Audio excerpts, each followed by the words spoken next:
Welcome back to another episode of Unpacking Life with the box and the basket. Oh, you changed it up. Oh, the banana mama. So today we're going to be talking about greatness and how great we are, how great you are, and how great she kind of is, I guess. She couldn't think of anything great.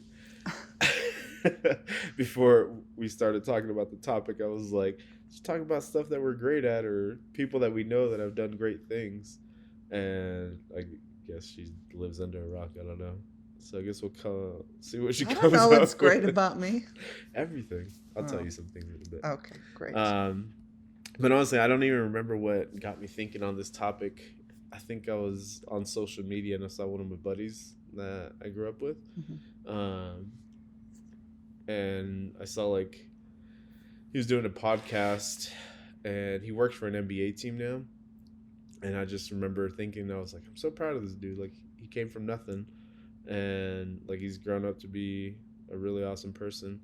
And then got me to thinking of how proud I am of you and how proud I am of me and where we are now. So, get into it. But before we do, don't forget to like, share, and subscribe. And we appreciate y'all watching, listening, however you get our content. Let's see if I have any great stories. Talking points. Take it away, my love.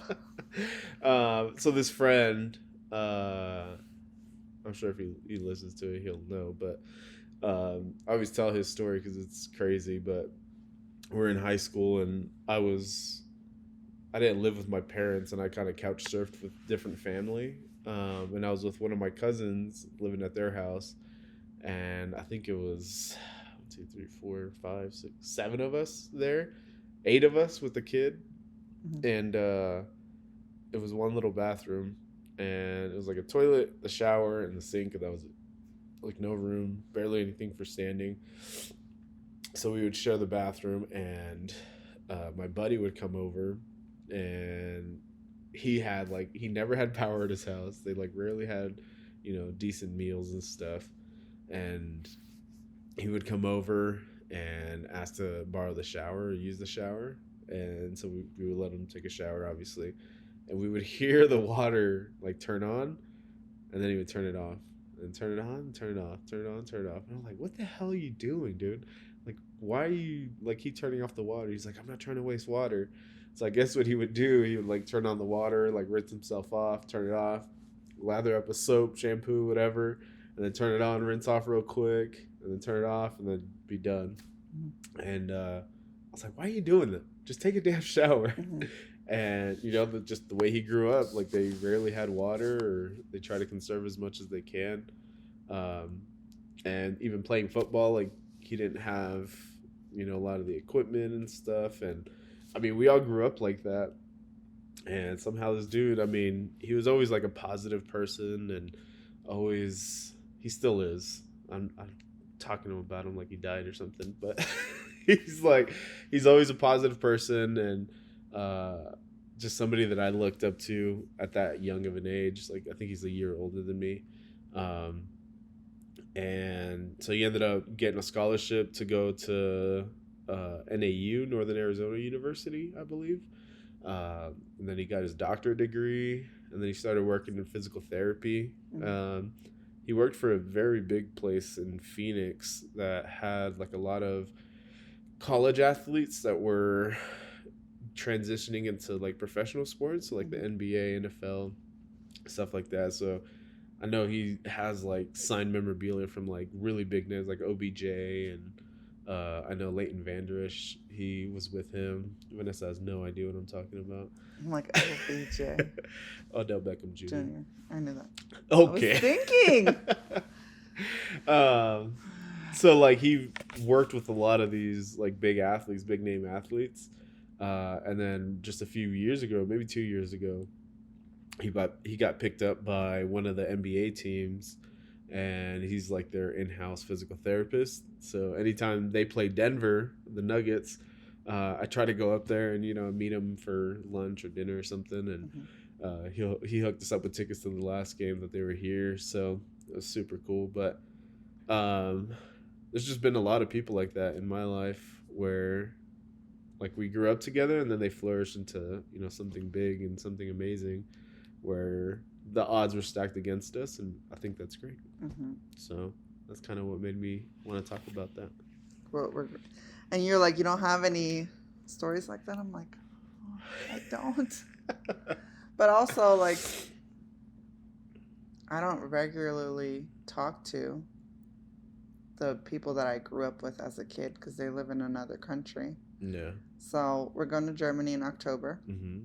So when we get back, maybe I will have a story for you guys. But also, I probably won't because there's not a lot of poor people in Germany. So I can't, like, Yeah.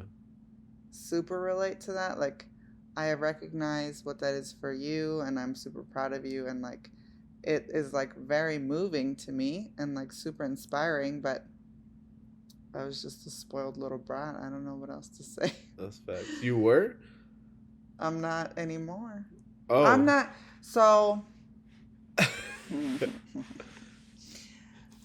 I wasn't a brat. I'm just being. Compared to your upbringing, I would say that you could consider that. But we grew up in the suburbs. We had a big house my Yeah. parents built, and like A loving we family. never needed anything or needed for anything. I had Yeah. a job when I was a teenager. I could buy whatever I want.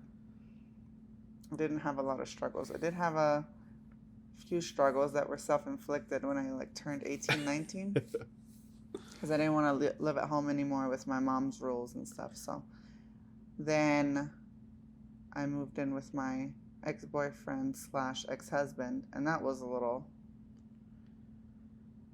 I got like a 2 month glimpse what it would look like to, Be or what it poor. looked like to be poor and like live in the ghetto, and like the house we lived in. And I don't know. I don't even remember how long it was. Could have been Yeah. 2 months, 2 years. I don't remember honestly.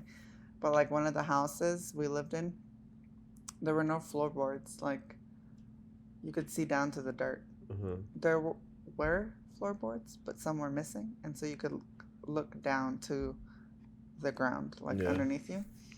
And like the house was so old, dilapidated. I don't even. We're renting it, but probably it was abandoned, and somebody just said they were the owner, and we were paying them the rent. Give $500 a month. Yeah.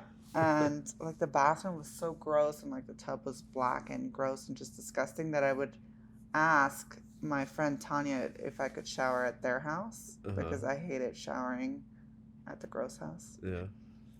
And then we moved into an apartment, and that was better, but still, like, when you're used to a certain way of living and then you don't have that, you're like, oh, okay. Culture shock. That was like maybe that was like my pivoting point. Like, I will never do this again. And then I went to college and did all my stuff. Yeah. I mean. So what's great about you? What's great about me? Ooh. I feel like people just don't talk about themselves enough. Uh-huh. And I think everybody has something special about them that they are great at. Are you about to cry? Only bad things come to my head. I'm like, oh, I can't say that. Oh, I stop. shouldn't Like say what? that. I'm a great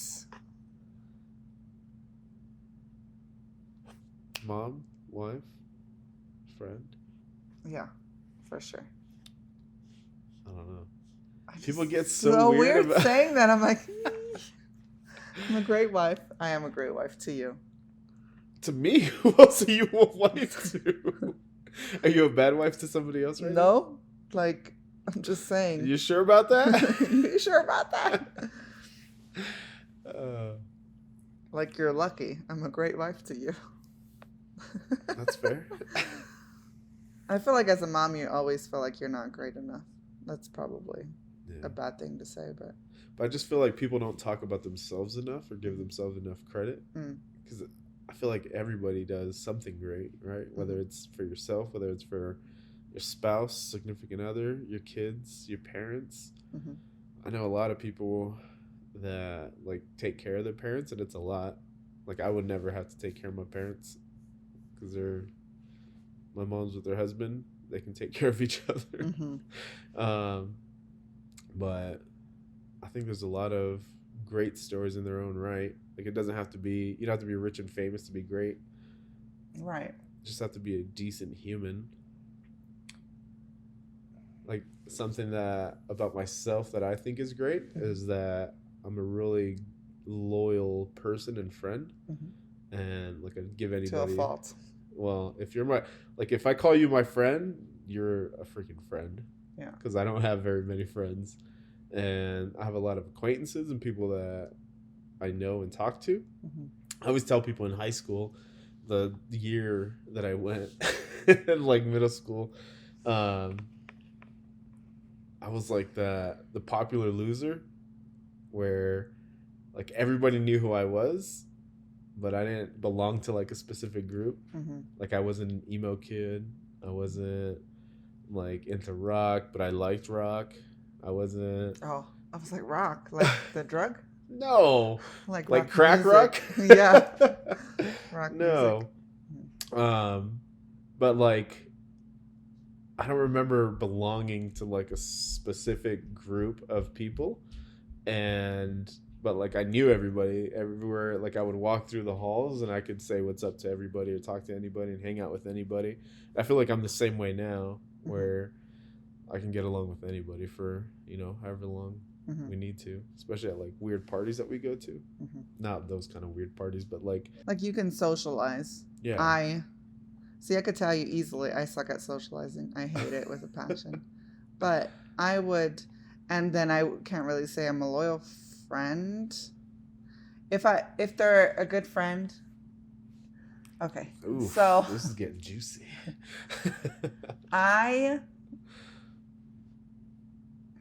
So many things in my head. Spit them out.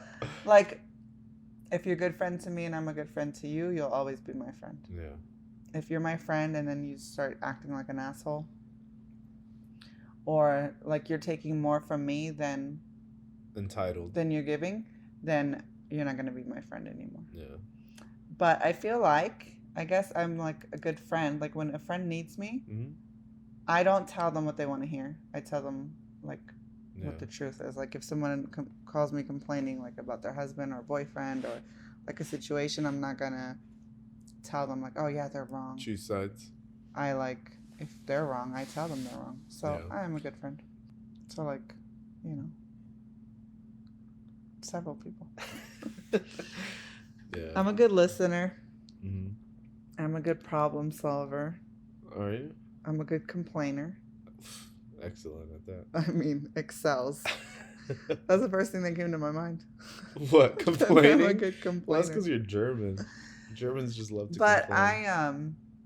there's a difference. Like I complain, but I know that I have it good, and I know there's, like, I'm a positive complainer, I would say. I just get it out, and then like, okay, I'm grateful, and like I know what we have. I know that what's important, and I can spin anything to like catch myself. Like yeah.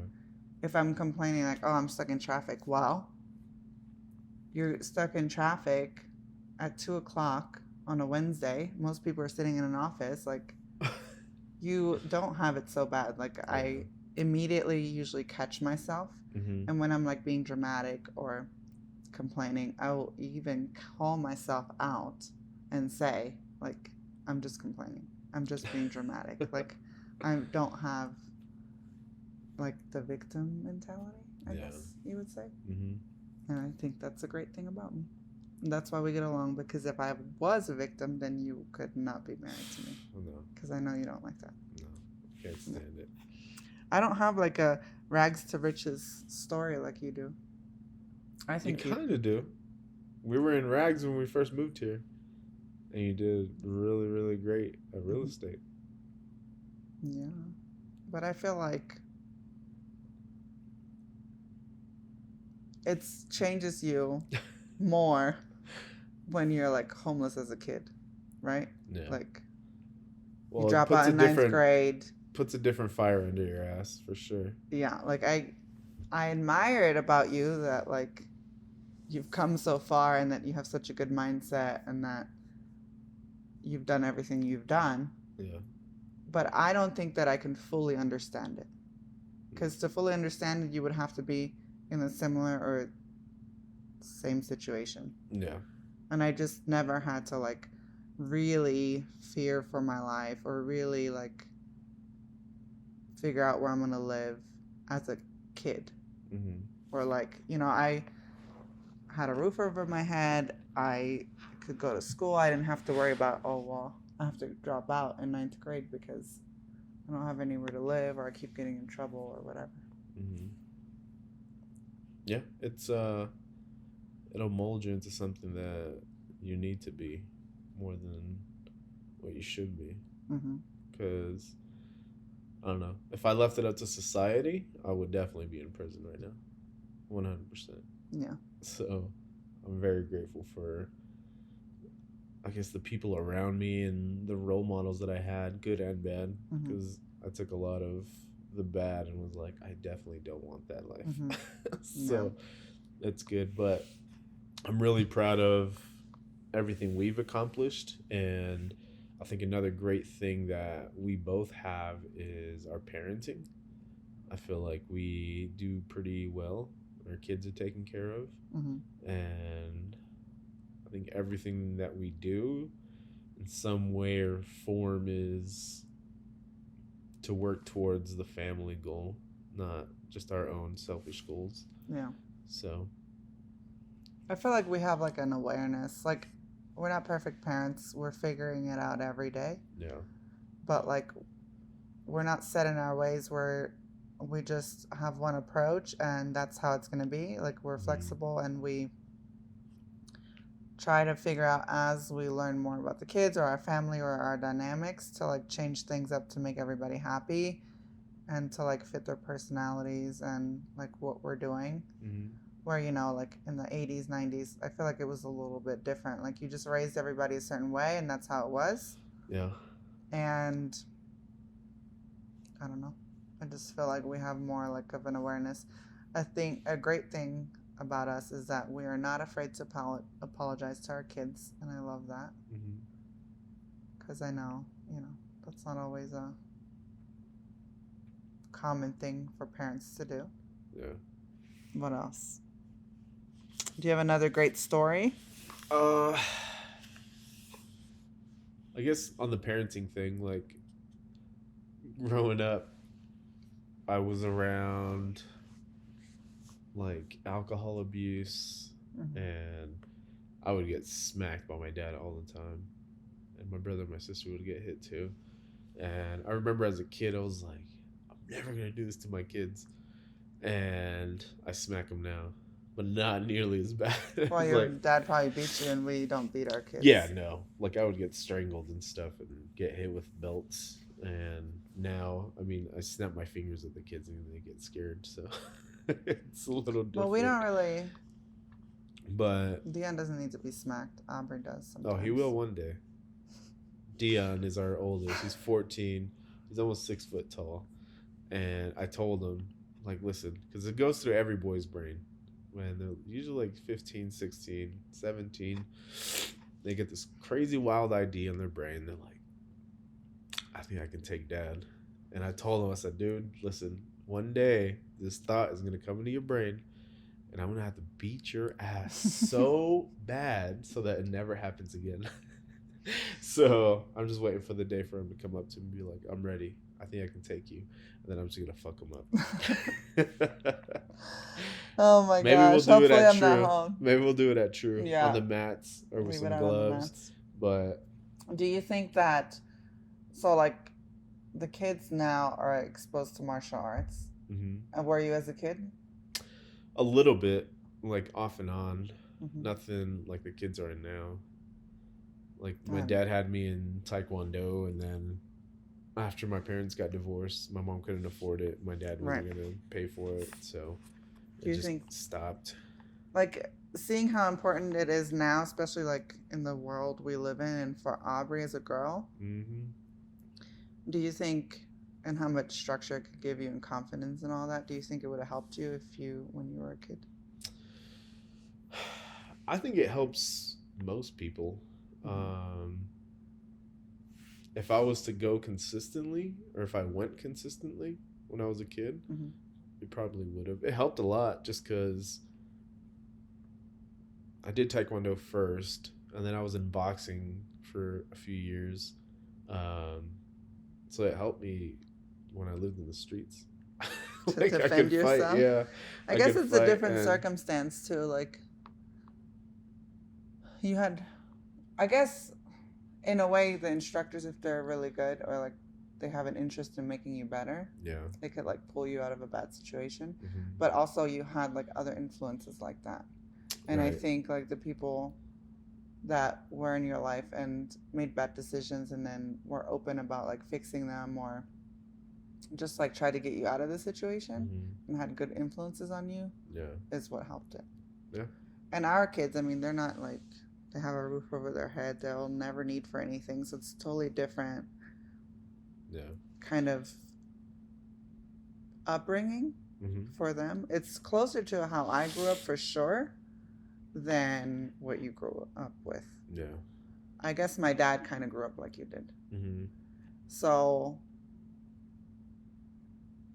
it's like a fine balancing act of how to like, because they're spoiled, right? Like oh, 100%. they don't, when they complain about like, I said, being a kid is so hard. I'm like, oh, it makes Yeah, me so but mad. then last night I was laying with her before bed, Mm-hmm. just talking to her, and she's like, "Dad, when you were a kid, did you want to be an adult?" I was like, Mm-hmm. "Yep," and she's like, "Me too," but now I don't because I see how hard it is to be an adult.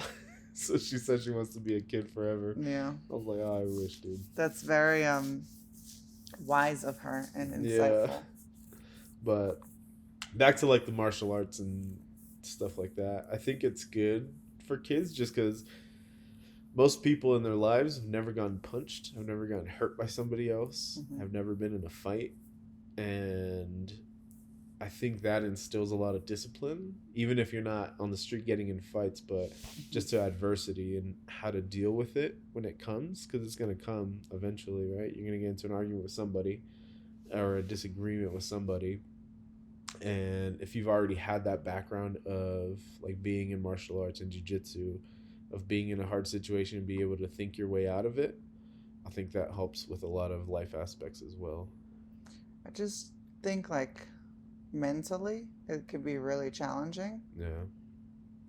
because Aubrey's been in like dance and gymnastic and it's all like yeah, and it can be Mm-hmm. challenging, but now having her in martial arts, I don't think I would let her first of all quit, and second of all go to all the girly stuff in a way, because Yeah.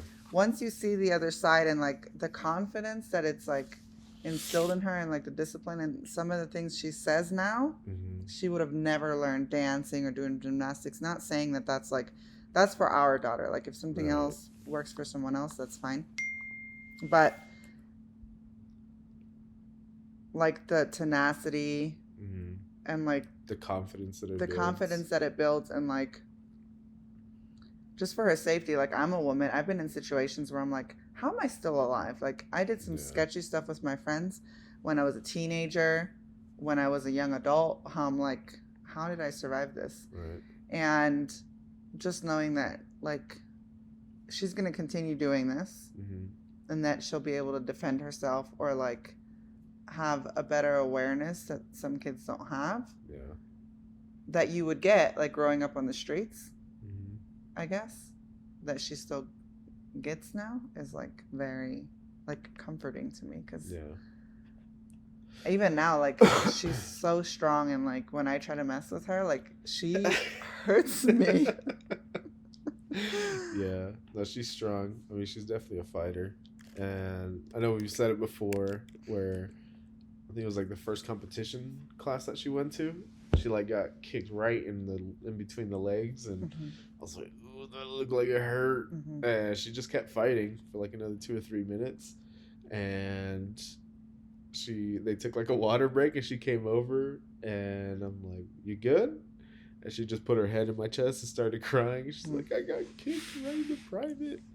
I was like, "Oh, it did hurt." I was like, "You okay?" She's like, "No."